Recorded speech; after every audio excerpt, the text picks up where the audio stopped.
सभी का DD news में आपके साथ समाचार लेकर हाजिर हूं मैं संध्या शर्मा। आइए बुलेटिन की शुरुआत करते हैं हेडलाइंस के साथ। उत्तराखंड में भारी बारिश के कारण हुए नुकसान को लेकर प्रधानमंत्री और गृह मंत्री ने मुख्यमंत्री से फोन पर की बात, हर संभव मदद का दिया भरोसा। हिमाचल के शिमला और मंडी में भी जनजीवन अस्त व्यस्त।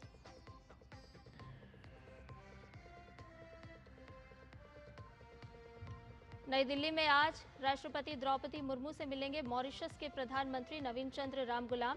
संसद भवन का भी करेंगे दौरा। राजघाट पर महात्मा गांधी को दी श्रद्धांजलि।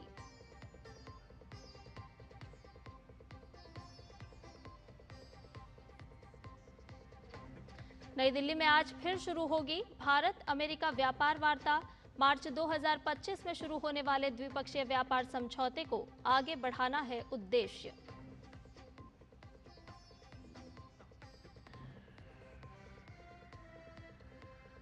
गृह मंत्री अमित शाह आज दिल्ली में करेंगे सभी राज्यों और केंद्र शासित प्रदेशों के एंटी नार्कोटिक्स टास्क फोर्स प्रमुखों के सम्मेलन का उद्घाटन। जब्त 4,794 करोड़ रुपए के नशीले पदार्थ किए जाएंगे नष्ट।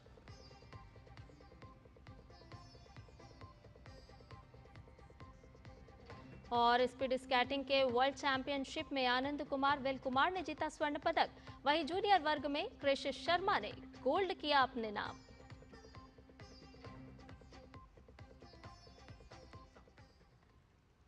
और अब सभी खबरें विस्तार के साथ। उत्तराखंड में भारी बारिश के कारण हुए नुकसान को लेकर प्रधानमंत्री नरेंद्र मोदी ने मुख्यमंत्री पुष्कर सिंह धामी से आज सुबह फोन पर बात कर राज्य में अतिवृष्टि से उत्पन्न स्थिति की विस्तृत जानकारी ली है। उन्होंने प्रदेश को हर संभव सहयोग का आश्वासन दिया और कहा कि केंद्र सरकार आपदा की इस घड़ी में राज्य के साथ मजबूती से खड़ी है।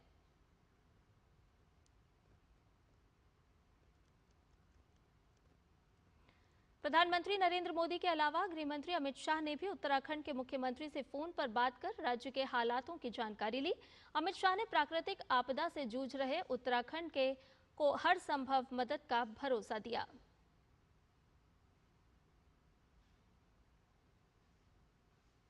उत्तराखंड के मुख्यमंत्री पुष्कर सिंह धामी ने मालदेवता क्षेत्र के केसरवाला में आपदा प्रभावित क्षेत्र का निरीक्षण किया।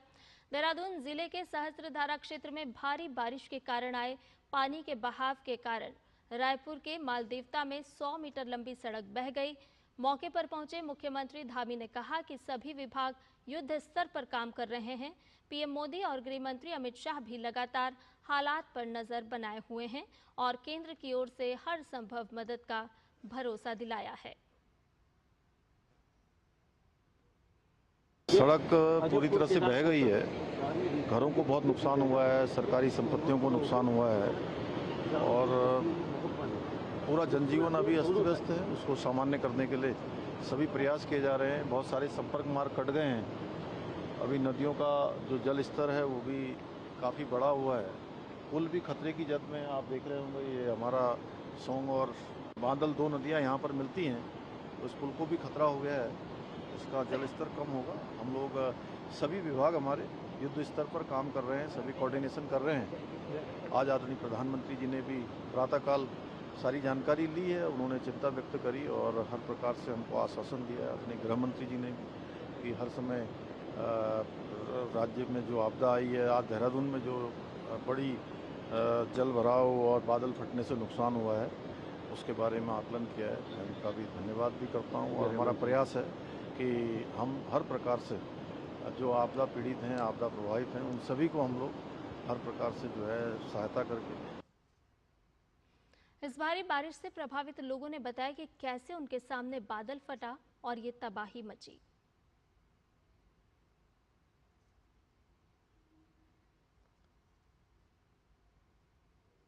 घर के चारों तरफ ही समझ लो, चारों तरफ ही बादल फटे हैं, जिससे जो है रात को बच्चे जो है मंदिर में गए हैं, मंदिर के धर्मशाला में रहे हैं और इनके सामने एक नज़ारा हुआ है जो रात को जब बिजली चमकी तो इन्होंने सामने घर के सामने बादल फटते हुए देखा है। उससे जो है हाँ, बच्चे डर गए थे। मैं ड्यूटी पे था तो फिर उसके बाद बच्चे उठ के फिर मंदिर में भाग गए थे, फिर पूरी रात वहीं रहे। सुबह जाके जब नज़ारा देखा तो वो बहुत ज़्यादा दहशत मन में बैठी हुई है। उस टाइम बारिश बहुत तेज़ हो रही थी, हम खाना खा रहे थे जिस टाइम मेरे घर के ठीक सामने बादल फटा है और लाइट की चिंगारियाँ और पानी की बौछार जब आए तो मतलब उस टाइम से तो डरे हुए हम। फिर उसके बाद मैंने बच्चों को बाहर निकाला और मंदिर के पास गए, वहाँ पे पूरी रात काटी। बस अब सुबह उठते सीधे अब यहाँ देहरादून में भाई लोग रहते तो उनके यहाँ जाने की तैयारी हो रही, क्योंकि जान बचानी पहले है, घर बार तो बात की बात है। से जब बह गया था तो मैं किनारे किनारे से मतलब निकल गया और ये राणा जी के वहाँ पे मेरे को फेंक दिया पानी ने। तो मैं वहाँ पे एक बच्चे के लिए खेलने के लिए वो टूल बना था उस पर अटक गया। पानी में बह के ही मेरे को काफ़ी चोटें लगी है। तो उसके बाद फिर जब वो टूल भी बहने लगा तो मैंने पानी में छलांग मार दिया। हमारे घर के पीछे का एक पहाड़ था, वो गिर गया और वहाँ पे 3 लोग दफन हो गए। उस पूरा जो हमारा पंचायती भवन था वो भी टूट गया और फिर भैया फिर हम वहाँ पे सब कुछ छोड़ छाड़ के नीचे आ गए और जैसे तैसे करके हमने अपने आप को बचाया। सब बचे पर जो दब गया उनके लिए बहुत बुरा भी है। देहरादून के सहस्त्रधारा क्षेत्र में कल देर रात बादल फटने से काफी नुकसान होने की सूचना है। प्रारंभिक जानकारी के अनुसार मुख्य बाजार में मलबा आने से कुछ दुकानें बह गई हैं। हालांकि अब तक किसी प्रकार की जनहानि की पुष्टि नहीं हुई है। हालांकि 2 लोग लापता बताए जा रहे हैं, जिनकी खोजबीन जारी है। घटना रात करीब 11:30 बजे की है। घटना के तुरंत बाद जिला प्रशासन ने राहत और बचाव कार्य शुरू कर दिया। जिला प्रशासन ने आसपास के निवासियों को रात में ही सुरक्षित स्थानों पर शिफ्ट कर दिया। एसडीआरएफ और एनडीआरएफ की टीमें राहत कार्य में जुटी हुई है। वहीं मौसम विभाग ने आज प्रदेश के 7 जनपदों में भारी बारिश का अलर्ट जारी किया है। देहरादून, चमोली, चंपावत, उधम सिंह नगर, बागेश्वर, पिथौरागढ़ और नैनीताल में भारी बारिश की आशंका है। भारी बारिश की चेतावनी के मद्देनजर आज नैनीताल, देहरादून और पिथौरागढ़ में स्कूलों में अवकाश घोषित कर दिया गया है। और इसी खबर पर ज्यादा अपडेट के साथ देहरादून से हमारे सहयोगी संवाददाता अवधेश हमारे साथ जुड़ गए हैं। अवधेश, सबसे पहले तो इस वक्त का ताजा अपडेट हमारे दर्शकों से साझा कीजिए। इस वक्त मौसम का किस तरह का हाल नजर आ रहा है? बारिश थम चुकी है? देखिए बिल्कुल संध्या, बारिश जो हल्की बूंदाबांदी अभी भी जारी है, लेकिन मौसम जो है अपना जो रात भर से बारिश हुई है उसने अपने गहरे घाव देहरादून जनपद के जो कई विधानसभा क्षेत्र हैं उसको दिए हैं। अगर मैं इस वक्त रायपुर में ऑन द स्पॉट यहाँ पर खड़ा हूँ तो आप मेरे पीछे देख सकते हैं कि पूरा जो मालदीव तक ये पूरी सड़क है, पूरी सड़क कम से कम आधे किलोमीटर तक ये पूरी सड़क बह चुकी है और आप देख रहे हैं कि कितना पानी उफान पर है। आप नदी का रौद्र रूप खुद देख सकते हैं कि इतनी जो सड़क है कम से कम 40 फीट से ऊपर की चौड़ी सड़क है, इसको नदी पूरी बहाव को ले गई और कम से कम आधा किलोमीटर से ऊपर आप देख सकते हैं कि नदी कितनी दूर तक केवल आपको नदी दिखाई देगी और उसका इतना तेज वेग है, क्या समझ सकते हैं। अभी भी लगातार है नदी का पानी, नदी का जलस्तर जो है लगातार बढ़ रहा है। अभी भी जो लोग हैं उनका कहना है कि ऊपर नदी और तेज है, यहाँ पर क्योंकि चौड़ाई नदी की ज्यादा है इसलिए थोड़ा नदी का पानी कम दिख रहा है, लेकिन नदी बहुत तेजी से अपना बहाव दिखा रही है। और यहाँ पर देखिए ये दूर तक पूरी सड़क जो है बह चुकी है, वो देखिए यहाँ से कम से कम आधा किलोमीटर का पैच है, ये पूरा का पूरा बह चुका है। ऐसी पैच जगह जगह है, वहाँ पर दूर लोग खड़े हैं जो इंतजार करें। तो कहीं बहुत जखम संध्या जो है देहरादून शहर की जो रायपुर विधानसभा उसको मिले हैं सहस्त्रधारा की बात को, तो वहां पर भी जो है अभी 2 लोगों के प्रारंभिक लेके अभी जो है डीएम सविन बंसल देहरादून यहाँ खुद मौके पर आए थे, एसएसपी अजय कुमार मौके पर थे, तो उनका कहना है कि लगभग जो अभी कैजुअलिटी का पूरा आंकड़ा नहीं आया है, लेकिन 7 से 8 जो लोग हैं उनके अभी जो गायब होने की सूचना है उनके बारे में अभी जानकारी नहीं मिल पाई है। वहीं जो विकास नगर को जो जोड़ने वाला पुल है, प्रेम नगर विकास नगर को जोड़ने वाला पुल, वो भी नदी के तेज बहाव में जो है जो काफी हद तक जो है बह गया, खतरे के निशान पर वहां पर भी नदी है। तो संध्या कह सकते हैं कि देहरादून के जो रायपुर विधानसभा हो गई, प्रेम नगर का जो सहसपुर विधानसभा का इलाका हो गया, जो धर्मपुर विधानसभा हो गई और ऋषिकेश विधानसभा, चंद्रभागा नदी के कारण जो है बड़ी संख्या में लोग, कम से कम 150 से 200 लोगों को जो है शिफ्ट किया गया है। जो नदी का जलस्तर है वो हाईवे से ऊपर है, वहां पर भी जो है रेस्क्यू और तमाम कार्य चल रहे हैं। तो देहरादून में जो रात भर से बारिश हुई है उसका काफी खौफनाक मंजर है वो ऋषिकेश, रायपुर जो रायपुर विधानसभा क्षेत्र, जो सहसपुर विधानसभा क्षेत्र है और जो धर्मपुर विधानसभा क्षेत्र है वहां देखने को मिला। संध्या जी बिल्कुल अवधेश, हम अंदाजा लगा सकते हैं जिस तरह से हम दृश्य देख रहे हैं, वाकई में एक खौफनाक मंजर है। लेकिन आपसे ये भी जानना चाहेंगे कि बादल फटने की जो घटना है वो छोटी नहीं होती, बड़ी संख्या में इससे सब कुछ प्रभावित होता है। रात 11 बजे का वो समय था जिस समय में बादल फटे हैं। ऐसे में अब राहत और बचाव कार्य को किस तरह से आगे बढ़ाया जा रहा है, साथ ही वो कौन कौन से इलाके हैं जहां पर एहतियात खास तौर पर बरता जा रहा है? देखिए संध्या, बिल्कुल राहत और बचाव कार्य जो है शासन प्रशासन ने उच्च स्तर के हुए एनडीआरएफ, एसडीआरएफ के साथ ही स्थानीय पुलिस बल तमाम जो केंद्रीय जो एजेंसियां हैं वो लगी हुई है, उसको लेकर लगातार है जो अधिकारी हैं वो खुद मौके पर हैं।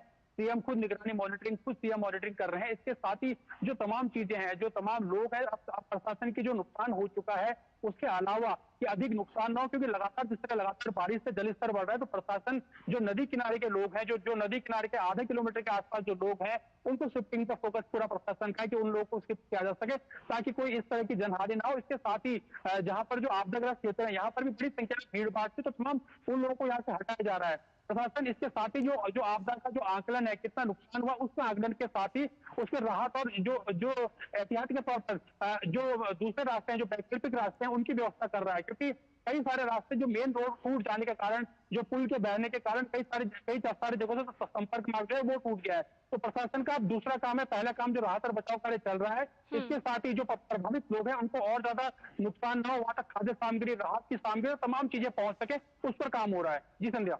अवधेश, हम देख रहे हैं कि लगातार मुख्यमंत्री भी इस पूरे मामले की मॉनिटरिंग कर रहे हैं राहत बचाव कार्य को लेकर के, और साथ ही साथ आज प्रधानमंत्री नरेंद्र मोदी और गृह मंत्री अमित शाह ने भी मुख्यमंत्री से फोन पर बातचीत की है और पूरी स्थिति की बातचीत करते हुए उन्होंने जाना है और साथ ही साथ ये भी आश्वासन दिया है कि केंद्र सरकार पूरी तरह से साथ है।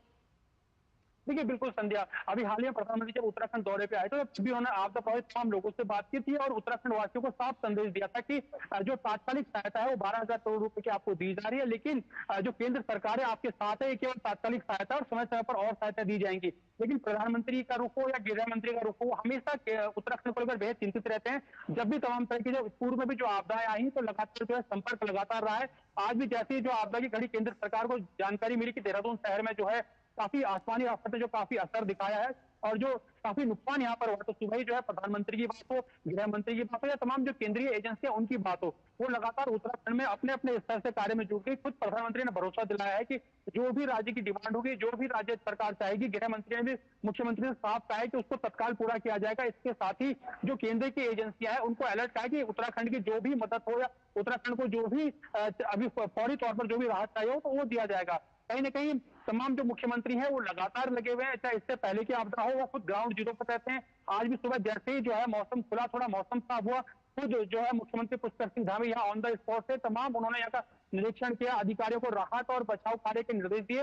ये जब खुद मुख्य सेवक खुद मौके पर रहते हैं, मुख्यमंत्री खुद मौके पर रहते हैं, तो उसका कहीं ना कहीं असर देखने को मिलता है। संध्या, जो प्रशासनिक मशीनरी है वो और तेजी से काम करती है। जी अवधेश, क्या कोई से ऐसे प्रमुख मार्ग हैं जिन्हें बंद किया गया है इस समय में? जी जी बिल्कुल, जो ये जिस मार्ग पे मैं खड़ा हूँ अभी, इस मार्ग को बंद कर दिया गया है। इधर जो है वैकल्पिक जो मार्ग इसका प्रयोग किया जा रहा है, यहाँ से जो ऊपर का कट है लगभग 1.5 से 2 किलोमीटर का पैदल रास्ता है, उसकी मदद ली जा रही है। ये मुख्य मार्ग था। ये कहीं जो 1 दर्जन से अधिक गांव है उनको जोड़ने वाला मार्ग है। यहाँ आगे डिग्री कॉलेज भी है और तमाम तरह की शैक्षणिक संस्थाएं भी है। तो कहीं ना कहीं संध्या, इस मार्ग के क्षतिग्रस्त होने से जो एक बड़ा आबादी का तबका, आप देख सकते हैं कि सुदूर आपको वो गांव दिख रहे होंगे, सुदूर घर दिख रहे होंगे, तो वो देखिए वहां पर देखिए लोग इंतजार कर रहे हैं। तो वहां से एक वैकल्पिक मार्ग जो है ऊपर की तरफ बनाया गया है, वो केवल पैदल मार्ग है पहले से ही है, लेकिन फौरी तौर पर थोड़ा राहत जरूर यहाँ के लोगों को मिलेगी। एक बड़ा तबका जो है आबादी का इस रास्ते के टूट जाने से वो कट गया। तो कहीं ना कहीं ऐसे ही जो है प्रेमनगर से जो विकास नगर चक्रोता विधानसभा का जो मार्ग था, उस पुल से क्षतिग्रस्त होने से जो देहरादून का संपर्क मार्ग था, चक्रोता विधानसभा और जो विकास नगर विधानसभा उनको जोड़ने वाला, तो वहां पर भी कहीं नुकसान हुआ है। देखिए नुकसान बड़ा है, एकदम से इसका अभी आंकड़ा नहीं कर सकता, लेकिन बहुत नुकसान जो रात भर से बारिश हुई है उसको देहरादून जनपद में हुआ है। जी संध्या। जी, बहुत बहुत शुक्रिया अवधेश, तमाम जानकारी हमसे और हमारे दर्शकों से साझा करने के लिए। और आइए अब खबरों में बढ़ते हैं आगे। आपको बता दें कि हिमाचल प्रदेश के मंडी जिले में भी मूसलाधार बारिश के बाद स्थिति खराब है। बीती रात को जहां जिले के धर्मपुर में सोनखड्ड के उफान से बस स्टैंड तबाह हो गया, वहीं निहरी तहसील में भूस्खलन की चपेट में आने से कच्चा मकान ढह गया, जिसमें 5 लोगों के दबे होने की सूचना मिली है। निहरी तहसील की बोई पंचायत के ब्रगटा गांव में देर रात को एक घटना हुई है। भूस्खलन इतना भयावह था कि पूरे घर के साथ आसपास का इलाका भी मलबे में तब्दील हो गया। सड़क मार्ग बंद होने से बचाव दल को मौके पर पहुंचने में भारी दिक्कतें हो रही हैं। फिलहाल ग्रामीण मलबा हटाकर फंसे लोगों को निकालने की कोशिश कर रहे हैं। क्षेत्र में रुक रुक कर हो रही बारिश के चलते यहां पहाड़ी से और मलबा गिरने का खतरा भी बना हुआ है। भारी बारिश के कारण शिमला में भूस्खलन की घटनाएं बढ़ गई हैं, जिससे शिमला और आसपास के इलाकों में जनजीवन बुरी तरह अस्त व्यस्त हो चुका है। भूस्खलन के कारण कार्ट रोड पर आवाजाही बाधित हो गई है। कार्ट रोड शिमला का मुख्य मार्ग है, जिससे लोग बड़ी संख्या में आते जाते हैं। सड़क के बाधित होने से लोगों का दफ्तर और शहर के दूसरे छोर तक जाना मुहाल हो गया है। हिमाचल प्रदेश के बिलासपुर के घुमारवीं सब डिवीजन में सिरखड्ड नदी उफान पर है और इसी कारण नदी के पानी ने मेला ग्राउंड और स्टेडियम को भी अपनी चपेट में ले लिया है। तेज जल बहाव ने जल शक्ति विभाग को भी भारी नुकसान पहुंचाया है और कई योजनाएं बुरी तरह क्षतिग्रस्त हो गई हैं।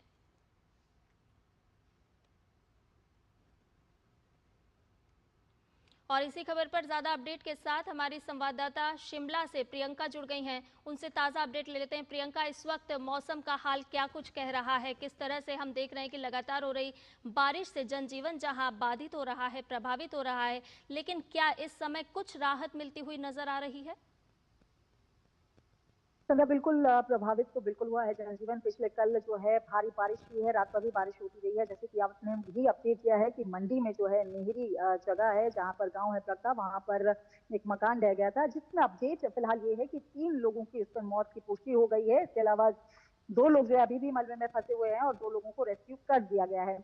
मंडी में सबसे ज्यादा नुकसान जो है इस समय हुआ है इस पिछली बारिश से हुआ है। हालांकि पिछले दिनों से जो है हल्की बारिश हो रही थी, लेकिन कल एक बार फिर बारिश हुई है और रौद्र रूप जो है मंडी में इस मानसून के सीजन एक बार फिर दिखाया है। और मंडी जो शहर है वहां पर भी बस स्टैंड के आसपास जो है काफी ज्यादा मात्रा में जल भराव हो गया था, जिससे काफी नुकसान हुआ है। और जल भराव के कारण कई बसें और गाड़ियां जो है वाहन वहां पर बारिश जलमग्न हो गए। और उसके अलावा काफी जो वहाँ के लोकल लोग थे, रात में ये बारिश काफी ज्यादा हुई और इसकी वजह से लोकल लोग जो है, स्थानीय लोग में अफरा तफरी मच गई। और 150 के करीब छात्र वहां पर एक हॉस्टल में रह रहे थे, जिनको पहली जो मंजिल थी वो पानी से इतनी ज्यादा भर गई कि उनको शिफ्ट होकर तीसरी मंजिल में अपनी जान को बचाते हुए भागते हुए वो तीसरी मंजिल में पहुंचे। और जो स्थानीय लोग हैं वो भी अफरा तफरी में इधर उधर भागने को मजबूर हो गए थे। इस तरह का मंजर जो था वो मंडी में पिछले कल रहा। और आज अभी प्रशासन जो है और पुलिस प्रशासन और राहत बचाव कर्मी जो है वो मौके पर पहुंचे हुए हैं। उसके अलावा जो उपायुक्त है वो भी मंडी उपायुक्त अपूर्व देवगन वो जो है वहां मौके पर पहुंचे हैं नेहरी ब्रागटा गांव में।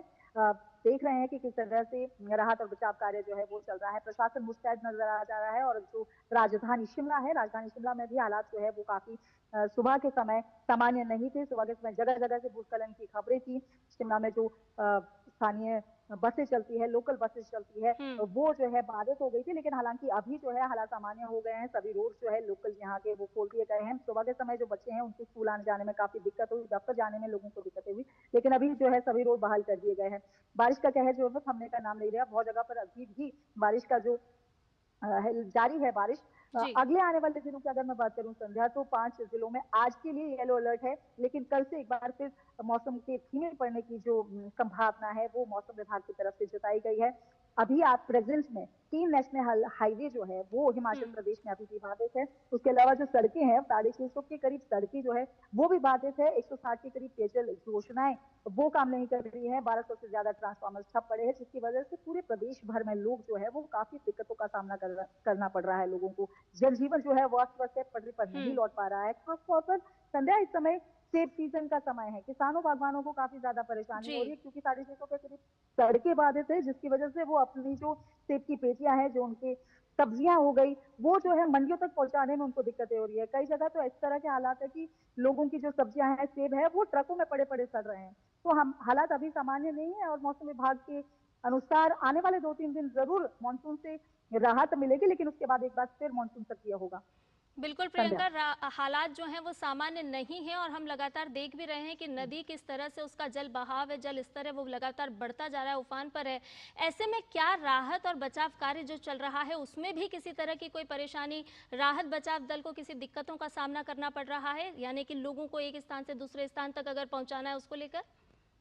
बिल्कुल संध्या, बिल्कुल जिस तरह आपको मैंने बताया कि 650 के करीब सड़कें बाधित है, तो उसकी वजह से दिक्कतें जरूर आ रही है।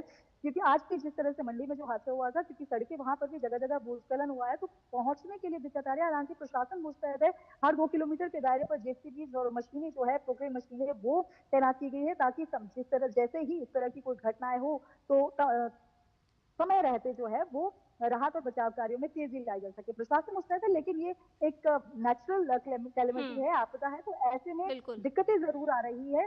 और जो लोग हैं वो भी स्थानीय लोग, और सबसे खास बात इस समय हिमाचल प्रदेश में जो संध्या देखने मिल रही है, जो संस्थाएं हैं, समाज सेवी संस्थाएं हैं, लोकल लोग हैं, वो इस समय आगे आकर जो है मदद कर रहे हैं। एक साथी और सहयोगी मैं कहूँ, जहां प्रशासन आगे आ रहा है, तो साथ साथ जो संस्थाएं हैं, आम जो लोकल लोग हैं, वो बड़ी मदद के तौर पर आगे बढ़कर जो है मदद कर रहे हैं। तो ये एक अच्छी और पॉजिटिव आशावादी सोच लोगों की है, जिसकी वजह से काफी मदद भी लोगों को, चाहे राहत सामग्री की बात करें या फिर जहां भी इस तरह की घटनाएं हो रही है, तुरंत लोग पहुंचकर जो है वो मदद का हाथ आगे बढ़ा रहे हैं। और हिमाचल प्रदेश के जो मैदानी इलाके संध्या, मैदानी इलाकों में भी इस समय काफी ज्यादा दिक्कत हो रही है। हालांकि पहाड़ों से बारिश हो रही है, मैदानी इलाकों तक जो जल भराव है वो वहां काफी ज्यादा हो रहा है।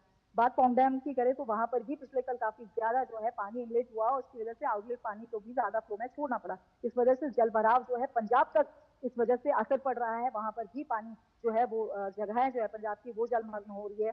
बिलासपुर का कुछ एरिया है जहां पर बहुत ज्यादा पानी भर गया, क्योंकि पहाड़ों से जब पानी है तो वो प्लेन्स में ही जाएगा नेचुरली, तो प्लेन्स में भी काफी ज्यादा दिक्कतें हो रही है जल भराव के कारण। लोग जो काफी परेशान है। हिमाचल प्रदेश में इस मानसून के सीजन में काफी ज्यादा कहर बरपाया है।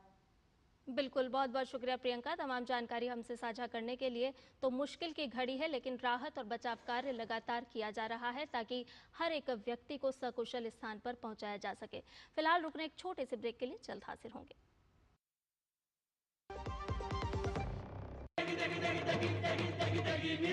MDH की देगी मिर्च, देगी मिर्च का तड़का, अंग अंग फड़का। MDH की देगी मिर्च। दीदी नौकरी लग गई। अरे वाह, बधाई हो। तो अब तो ढेर सारी शॉपिंग। हाँ दी, नया मोबाइल। अरे रुको शहजादे, सैलरी से पहले खर्चे। इंस्टेंट लोन भी तो मिलता है। पहले बजट बनाना सीखो, फिर खर्च करो। पर दी, देखो, कमाई का एक हिस्सा हमेशा बचाना चाहिए, लेकिन पार्टी देने से नहीं बचोगे तुम। हाँ दी, पार्टी मेरी, बजट तुम्हारा। अच्छा। RBI कहता है, सही वित्तीय बर्ताव करे आपका बचाव। मेरी पसंद, मेरी पसंद, मेरी पसंद, मेरी पसंद, हमारी पसंद, हम सबकी पसंद। मजबूत देश का मजबूत सरिया हो गया स्टील। अब आया असली स्वाद। अब आया स्वाद। जब स्वाद के पड़े हो लाले तो MDH का चंकी चाट मसाला डालें। MDH का चंकी चाट मसाला। MDH। और ब्रेक के बाद समाचार में आपका एक बार फिर से स्वागत है। खबरों में बढ़ते हैं आगे। साल 2014 से शुरू हुआ एक सफर, जब मिला एक ऐसा नेतृत्व जिसने बदलाव का वादा किया और उस वादे को नीति, नियत और परिणामों में बदला। प्रधानमंत्री नरेंद्र मोदी के नेतृत्व और मार्गदर्शन में 2047 तक विकसित भारत के संकल्प को पूरा करने के लिए न केवल तमाम योजनाएं चलाई जा रही हैं, बल्कि गरीब, महिला, युवा और किसान कल्याण के लिए तमाम प्रयास किए जा रहे हैं। मोदी सरकार के इन्हीं प्रयासों की DD न्यूज़ ने पड़ताल की और सरकार के विभिन्न कदमों और योजनाओं को अलग अलग वर्गों में बांटकर उनका विश्लेषण किया। तो हम आपके लिए लेकर आए हैं एक ऐसी सीरीज, जन जन के प्रधानमंत्री, जिसमें हम मोदी सरकार के 11 साल की विभिन्न योजनाओं का लेखा जोखा आपके समक्ष रखेंगे। इस सीरीज के तहत आज बात आत्मनिर्भर भारत की। प्रधानमंत्री नरेंद्र मोदी लगातार आत्मनिर्भर भारत का नारा बुलंद करते रहे हैं। हर क्षेत्र में देश को आत्मनिर्भर बनाने के प्रयास हो रहे हैं। PM मोदी की पहल पर वोकल फॉर लोकल आज जन आंदोलन का रूप ले चुका है। स्वदेशी वस्तुओं को अपनाने से न सिर्फ देश की अर्थव्यवस्था को मजबूती मिली है, बल्कि रोजगार सृजन में भी वृद्धि हुई है।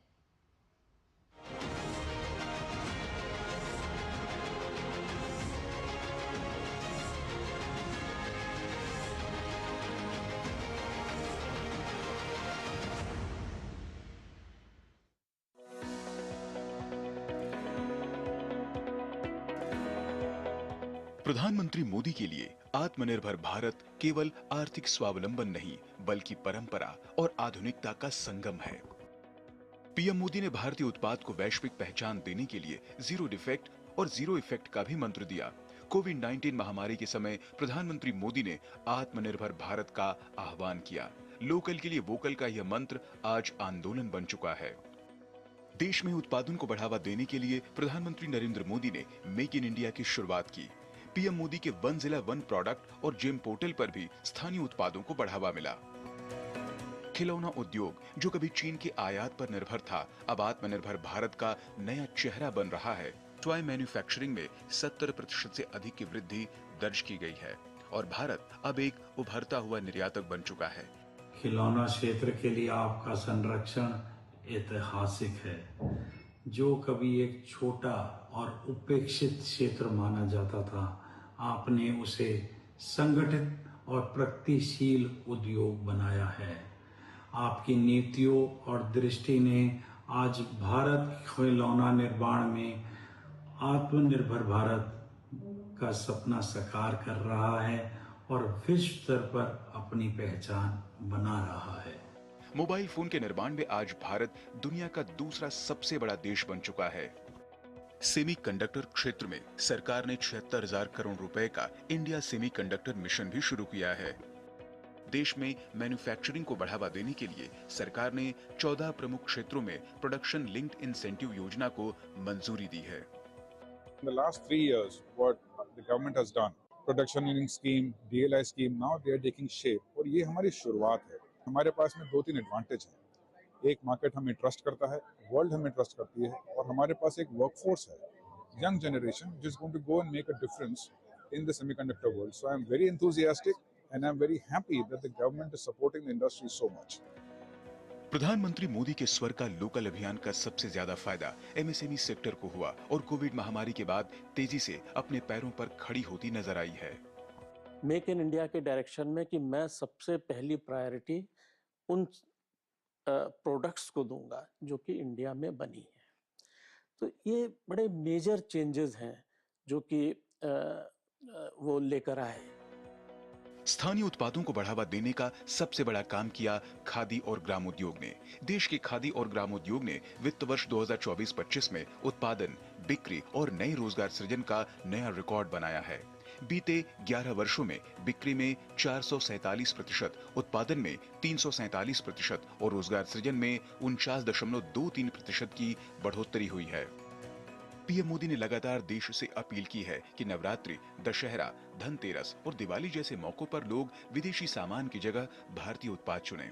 अब उन्होंने दुकानदारों से स्वदेशी बोर्ड लगाने की बात इसलिए कही है ताकि ग्राहकों में भारतीय सामान के प्रति भरोसा बढ़े। यह प्रधानमंत्री मोदी के आत्मनिर्भर भारत और वोकल फॉर लोकल अभियान का ही परिणाम है कि खादी से लेकर सेमीकंडक्टर तक, खिलौनों से लेकर मोबाइल मैन्युफैक्चरिंग तक, भारत अब लोकल से ग्लोबल तक अपनी नई पहचान बना रहा है। Bureau report, DD news. आइए खबरों में बढ़ते हैं आगे। मॉरिशस के प्रधानमंत्री नवीन चंद्र रामगुलाम की सप्ताह भर की भारत यात्रा के अंतिम दिन राजघाट पर महात्मा गांधी को श्रद्धांजलि उन्होंने अर्पित की।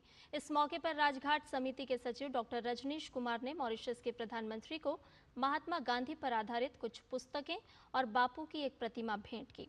नवीन चंद्र रामगुलाम आज राष्ट्रपति द्रौपदी मुर्मू और उपराष्ट्रपति सीपी राधाकृष्णन से मुलाकात करेंगे। इसके साथ ही नवीन चंद्र रामगुलाम सदैव अटल जाएंगे और अटल बिहारी वाजपेयी को श्रद्धांजलि अर्पित करेंगे। उनका नए संसद भवन का दौरा करने और कैबिनेट मंत्रियों से भी मुलाकात करने का कार्यक्रम है।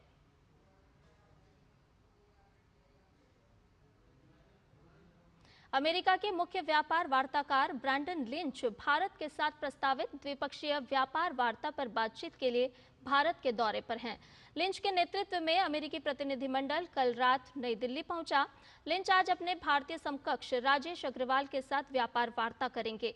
आज होने वाली चर्चा का उद्देश्य मार्च 2025 में शुरू होने वाले द्विपक्षीय व्यापार समझौते को आगे बढ़ाना है। आज की बैठक में दोनों देश एक दूसरे की वस्तुओं और सेवाओं पर लगाए गए टैरिफ में ढील देने के लिए एक बुनियादी ढांचा बनाने का प्रयास करेंगे। दोनों पक्षों का इस साल नवंबर तक पहले चरण के समझौते का लक्ष्य है। इससे पहले दोनों देशों ने 2030 तक 500 अरब अमेरिकी डॉलर का द्विपक्षीय व्यापार लक्ष्य रखा था। और केंद्रीय गृह मंत्री अमित शाह आज नई दिल्ली में एंटी नारकोटिक्स टास्क फोर्स के राज्यों और केंद्र शासित प्रदेशों के प्रमुखों के दूसरे राष्ट्रीय सम्मेलन का उद्घाटन करेंगे। इस अवसर पर Amit Shah narcotics control bureau NCB की वार्षिक रिपोर्ट 2024 भी जारी करेंगे। गृह मंत्री ऑनलाइन ड्रग डिस्पोजल अभियान का भी शुभारंभ करेंगे। 16 और 17 सितंबर को आयोजित होने वाले इस सम्मेलन में सभी राज्यों और केंद्र शासित प्रदेशों के एंटी नारकोटिक्स टास्क फोर्स के प्रमुखों के अलावा अन्य सरकारी विभागों के हितधारक भी शामिल होंगे। ये सम्मेलन प्रधानमंत्री नरेंद्र मोदी की नशा मुक्त भारत के प्रति प्रतिबद्धता को बढ़ावा देगा। नारकोटिक्स कंट्रोल ब्यूरो द्वारा आयोजित इस सम्मेलन का विषय है संयुक्त संकल्प साझा जिम्मेदारी। प्रवर्तन निदेशालय आज बॉलीवुड अभिनेत्री उर्वशी रौतेला से मनी लॉन्ड्रिंग मामले में पूछताछ करेगी। ईडी के दिल्ली ऑफिस में ये पूछताछ होगी। ये मामला अवैध ऑनलाइन सट्टेबाजी ऐप्स के प्रचार प्रसार और उससे जुड़े वित्तीय लेन देन से जुड़ा है। उर्वशी रौतेला के अलावा बेटिंग ऐप से जुड़े मनी लॉन्ड्रिंग मामले में ईडी ने बंगाली फिल्म अभिनेत्री और तृणमूल कांग्रेस की पूर्व सांसद मिमी चक्रवर्ती को भी समन जारी किया था। कल मिमी चक्रवर्ती से भी इसी मामले में पूछताछ की गई। ईडी ने उनसे और अन्य सट्टा ऐप्स के प्रमोशन से जुड़े सवाल पूछे। ऐसे ही मामलों में ईडी ने गूगल और मेटा को भी समन भेजा है। एजेंसी ये जानना चाहती है कि क्या इन कंपनियों ने जानबूझकर ऐसे ऐप्स को प्रमोट किया और उनसे मुनाफा कमाया। ईडी फिलहाल 4Play, लोटस 65 और अन्य सट्टेबाजी ऐप्स की जांच अलग अलग मामलों में कर रही है। इन मामलों में दक्षिण भारत से लेकर बॉलीवुड, टॉलीवुड, क्रिकेटर, यूट्यूबर्स और तमाम सोशल मीडिया इन्फ्लुएंसर शामिल हैं। छत्तीसगढ़ में सीआरपीएफ को बड़ी कामयाबी मिली है। 208 कोबरा सीआरपीएफ और छत्तीसगढ़ पुलिस के जवानों ने बीजापुर के कंचला जंगलों में तलाशी अभियान चलाया था। इस अभियान में नक्सलियों के ठिकाने से हथियार, गोला बारूद और विस्फोटकों का एक बड़ा जखीरा बरामद हुआ है। सीआरपीएफ को एक बीजीएल लॉन्चर, एक भरमार gun, 6 BGL round, 4 directional mines, detonator, cortex wire, माओवादी वर्दी और माओवादी साहित्य बरामद हुआ है। सभी सामग्री स्थानीय पुलिस को सौंप दी गई है। रुक करते अगली खबर का। छत्तीसगढ़ के शराब घोटाला मामले में पूर्व सीएम भूपेश बघेल के बेटे चैतन्य बघेल के खिलाफ ईडी ने रायपुर कोर्ट में 7,000 से ज्यादा पन्नों का चालान पेश किया। ये चालान चैतन्य की गिरफ्तारी के 60 दिन होने के एक दिन पहले पेश किया गया है। चार्जशीट पेश होने के साथ ही चैतन्य की न्यायिक हिरासत खत्म हो गई है और उन्हें कोर्ट में पेश किया गया। शराब घोटाला केस के बाद अब राज्य आर्थिक अपराध अन्वेषण विंग भी चैतन्य की गिरफ्तारी की तैयारी में है। विशेष कोर्ट ने ईओडब्ल्यू के प्रोडक्शन वारंट पर सुनवाई की।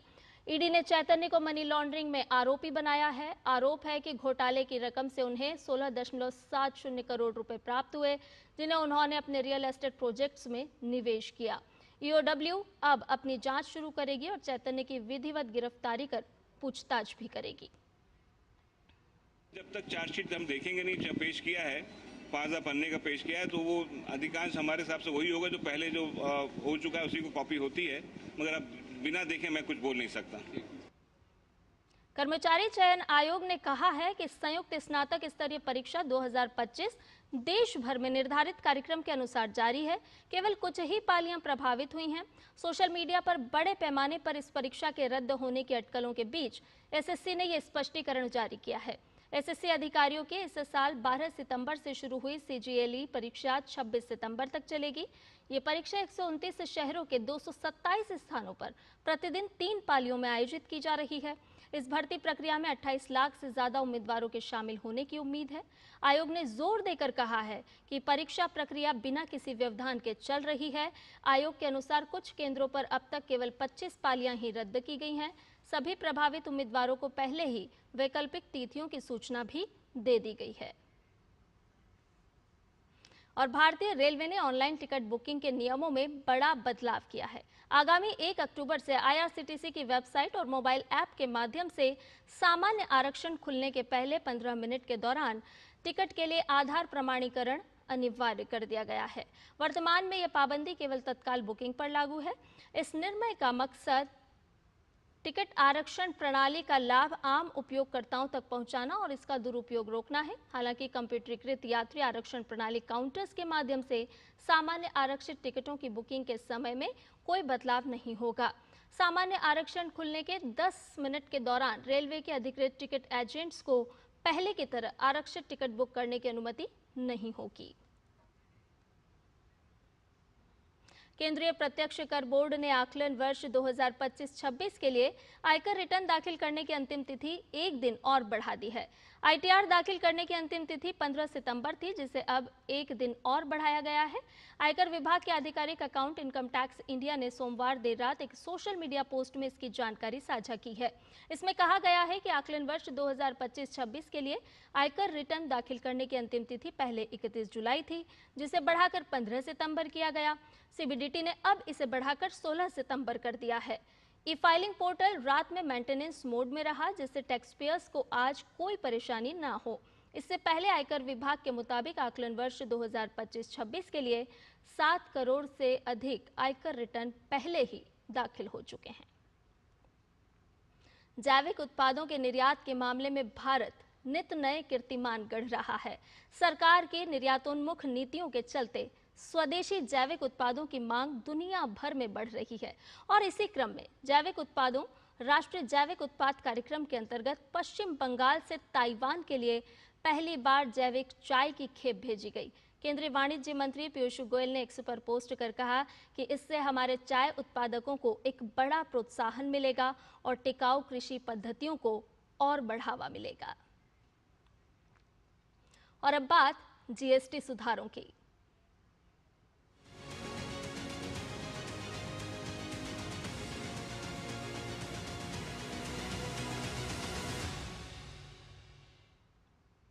केंद्र सरकार ने जीएसटी स्लैब में कटौती से आम लोगों को राहत देने की कोशिश की है। कृषि से जुड़े उत्पादों और उपकरणों पर भी जीएसटी सुधारों में छूट दी गई है, जिसका सीधा फायदा किसानों को होगा। तो साथ ही रोजमर्रा की चीजें भी सस्ती हो रही हैं। इसे लेकर आम जन की क्या राय है, आप भी सुनिए। जो ये कृषि उत्पादक की जो चीज़ें हैं जैसे ट्रैक्टर वगैरह, इस पे जो जीएसटी कम हुई है उससे किसानों को और किसान से रिलेटेड जो भी मंडी में सामान जाता है, उनसे रिलेटेड जो भी सब्जी वाले हैं, सबको प्रॉफिट होगा। क्योंकि रेट कम होगी तो हमको भी फ़ायदा होगा और उनको भी काफ़ी फ़ायदा होगा इसमें। उनको हमेशा कभी बारिश की वजह से लॉस होता था, कभी किसी वजह, तो उनको उसमें थोड़ी राहत मिलेगी और शायद वो उनके पीछे जो फैमिली बैकग्राउंड है उनको भी इसमें बहुत प्रॉफिट होगा। वो भी अपने बच्चों के लिए कुछ सेविंग कर पाएंगे, अच्छे से खा पी पाएंगे। गवर्नमेंट ने जो ये स्टेप उठाया है कि सब पे जीएसटी कम करके कि जो लोगों के बेसिक नीड्स पे भी उन्होंने इतना ध्यान देकर जहाँ पे जिस पे केंद्रित किया है, इससे अनेक लोगों को फ़ायदा होगा और सब लोग अपनी बेसिक जैसे रोज़ नीडी लाइफ कैसे जीते उसमें बहुत अच्छे से जी सकेंगे और नॉर्मल लाइफ जी सकेंगे।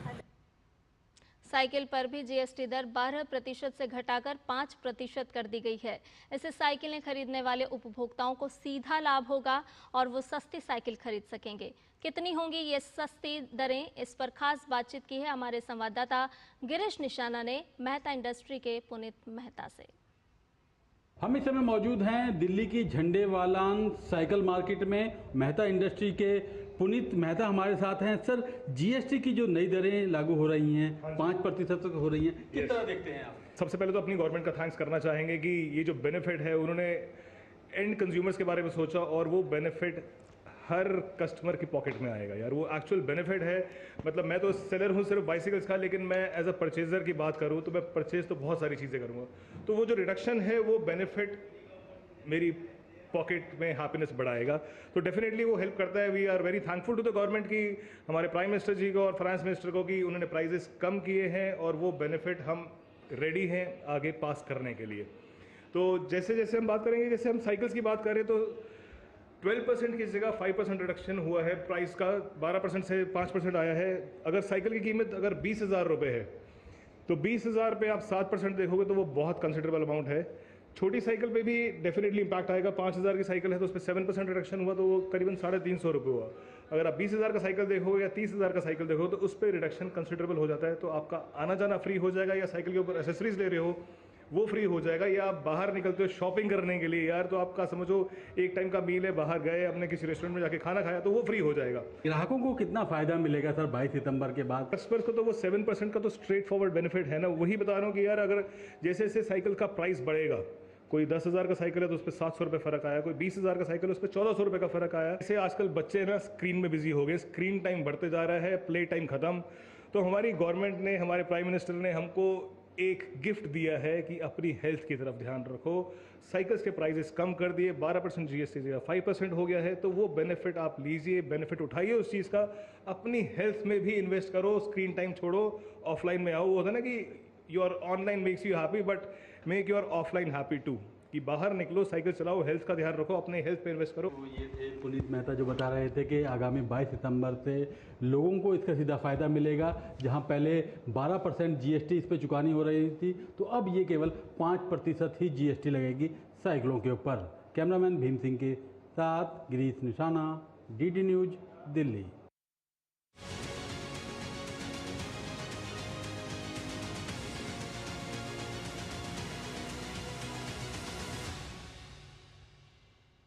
और फिलहाल रुकने एक छोटे से ब्रेक के लिए जल्द हाजिर होंगे। दादी के हाथों का जादू और खुशबू से महकता घर। MDH गरम मसाला, असली मसालों से भरा हूँ मैं, क्योंकि हर रिश्ता है स्वाद से जुड़ा। हर महीने होगी बड़ी बचत, आवश्यक वस्तुएं हुई और सस्ती व किफायती। दूध, पनीर, स्कूल स्टेशनरी, 36 जीवन रक्षक दवाइयाँ, व्यक्तिगत जीवन व स्वास्थ्य बीमा और अन्य जरूरी चीजों पर 0% GST। हर परिवार के लिए और ज्यादा बचत।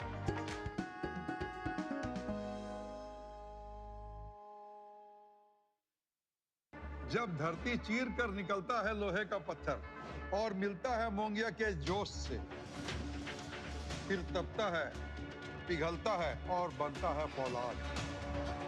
अब होता है सरिया सारी खूबियों के साथ।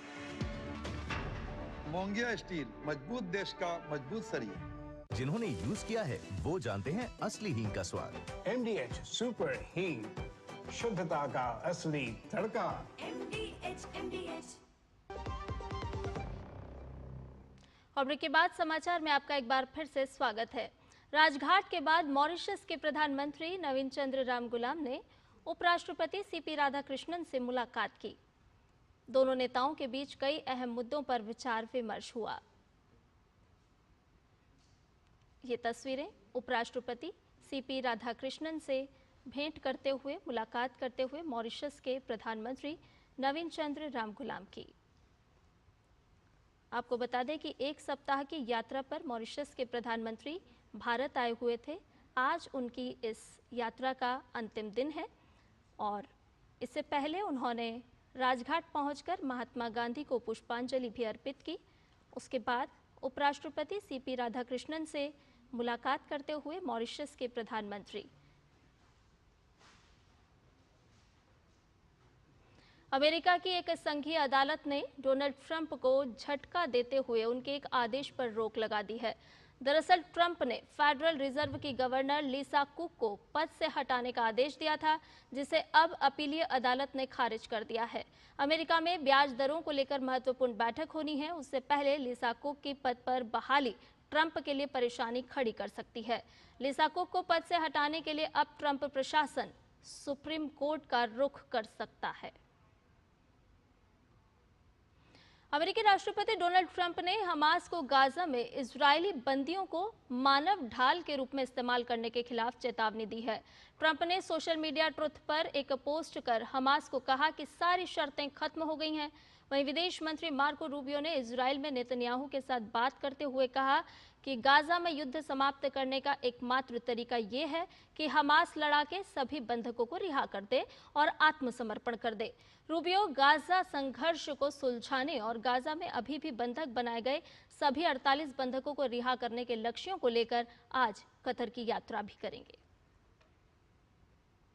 दोहा पर इजरायल के हमले के खिलाफ अरब और इस्लामी देशों के नेताओं के आपातकालीन शिखर सम्मेलन के बाद अब खाड़ी सहयोग परिषद यानी GCC की संयुक्त रक्षा समिति की बैठक भी जल्द होने जा रही है।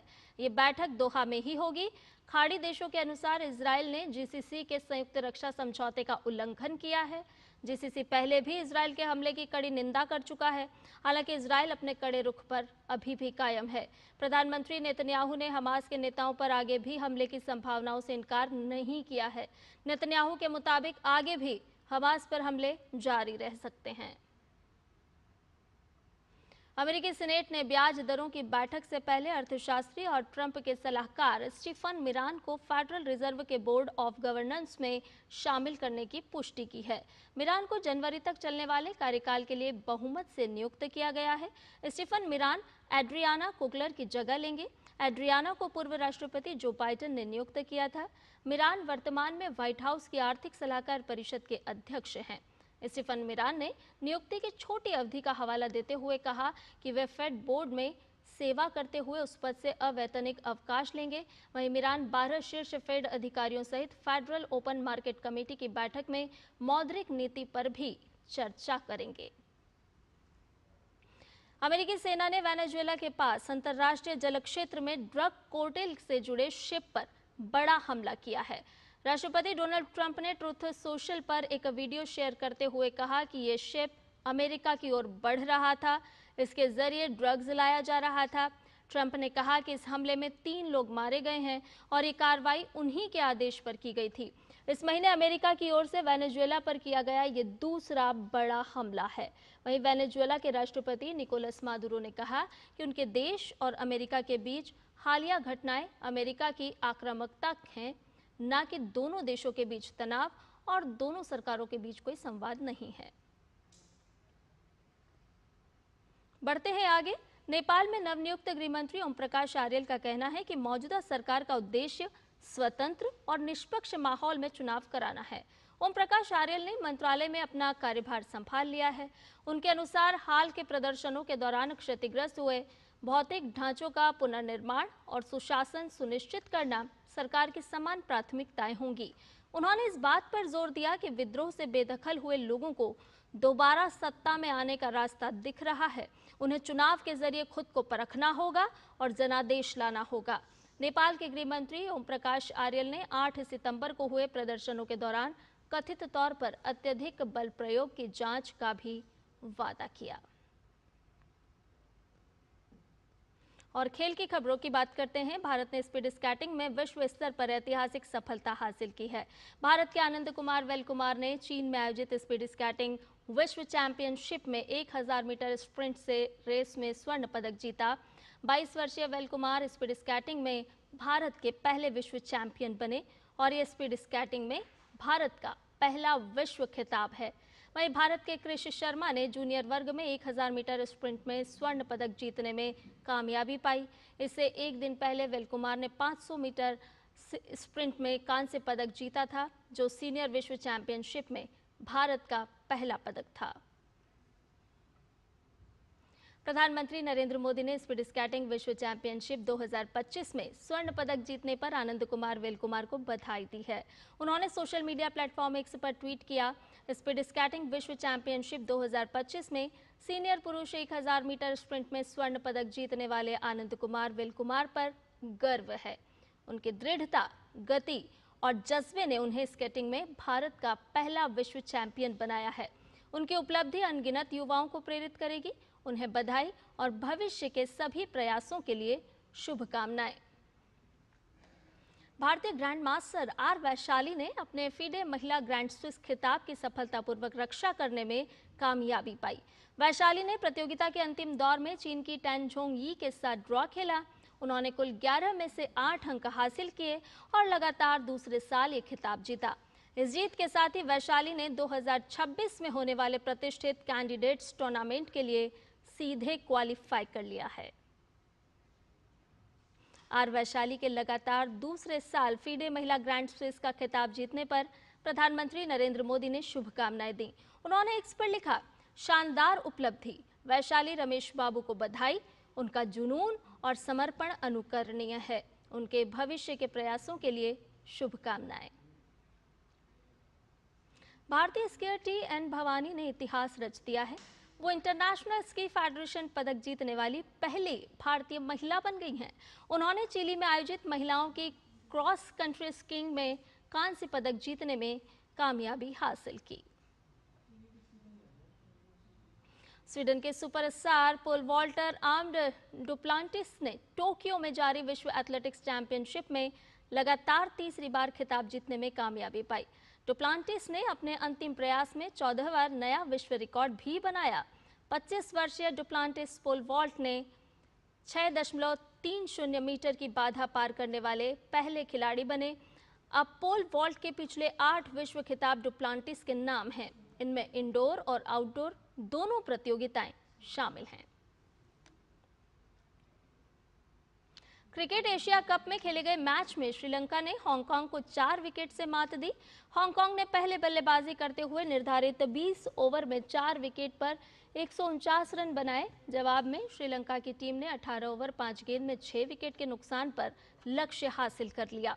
श्रीलंका की ओर से 68 रन की पारी खेलने वाले पथोम निसांका को प्लेयर ऑफ द मैच चुना गया। विश्व मुक्केबाजी चैंपियनशिप में शानदार प्रदर्शन के बाद भारतीय मुक्केबाजी दल आज वापस लौटा तो उनका एयरपोर्ट पर गर्मजोशी से स्वागत किया गया। भारत की महिला मुक्केबाजों ने प्रतियोगिता में शानदार प्रदर्शन करते हुए 2 स्वर्ण, 1 रजत और 1 कांस्य पदक जीतने में कामयाबी हासिल की। भारत की जास्मिन लैम्बोरिया ने 57 किलोग्राम भार वर्ग में स्वर्ण जीता था। वहीं मीनाक्षी हुड्डा ने 48 किलो भार वर्ग में स्वर्ण पदक जीता। वहीं नूपुर ने रजत और पूजा रानी ने कांस्य पदक जीतने में कामयाबी पाई थी। बहुत ज़्यादा खुशी होती है, इसके लिए मैंने गोल्ड मेडल जीता। तो मैं सभी देशवासियों को धन्यवाद करना चाहती हूँ कि मेरे लिए इतनी प्रे की, मेरे को बेस्ट विशेष दी, उनके लिए मैं सभी के शुक्रिया अदा करना चाहती हूँ कि ऐसे ही मेरे को आगे बढ़ाते रहें और मेरे लिए प्रे करें, और मैं सभी को थैंक यू बोलना चाहती हूँ। काफ़ी अच्छी खुशी हो रही है कि फैमिली पूरी हमारी आई है साथ में, हमारे BFI से भी आए हैं और हमारे आर्मी से भी आए हैं साथ में, और फेडरेशन जो हरियाणा की जो संघ से है वो भी आए हैं, और सभी फैमिलीज इकट्ठी हुई हैं, सबको एक दूसरे को मतलब विशेष दे रहे हैं, तो काफ़ी अच्छा लग रहा है। दुनिया भर में आज विश्व ओजोन दिवस मनाया जा रहा है। इस साल इस दिवस की थीम विज्ञान से वैश्विक कार्रवाई तक ये है। इस दिन को मनाने का उद्देश्य ओजोन परत के संरक्षण के लिए विज्ञान को एक्शन में बदलना है। इस दिन को ओजोन की परत को बढ़ते प्रदूषण से संरक्षित करने के लिए मनाया जाता है। ओजोन परत ओजोन अणुओं की एक परत है जो वायुमंडल में पाई जाती है। ओजोन परत पृथ्वी को सूर्य की हानिकारक अल्ट्रावायलेट किरणों से बचाती है। 40 साल पहले ओजोन परत के संरक्षण के लिए वियना कन्वेंशन के तहत राष्ट्र एक साथ आए थे और संभावित रूप से क्षतिग्रस्त ओजोन परत से निकलने वाली हानिकारक यूवी विकिरण से लोगों और ग्रह की रक्षा के लिए उचित उपाय करने पर सहमत हुए थे। और आज से सबरीमाला मंदिर को कन्नीमारा पूजा के लिए खोला जाएगा। श्रद्धालुओं के लिए मंदिर कल सुबह 5 बजे से खुलेगा। कल कन्नी मास का पहला दिन है। कन्नी मास की पूजा पूरी होने के बाद 21 सितंबर को रात 10 बजे मंदिर बंद हो जाएगा। इस दौरान 20 सितंबर को ग्लोबल अयप्पा संगम का भी आयोजन होगा। इस समारोह में दुनिया भर से हजारों लोगों के शामिल होने की संभावना है। और इसके साथ ही समाचार में फिलहाल के लिए इतना ही। मुझे दीजिए इजाजत। नमस्कार।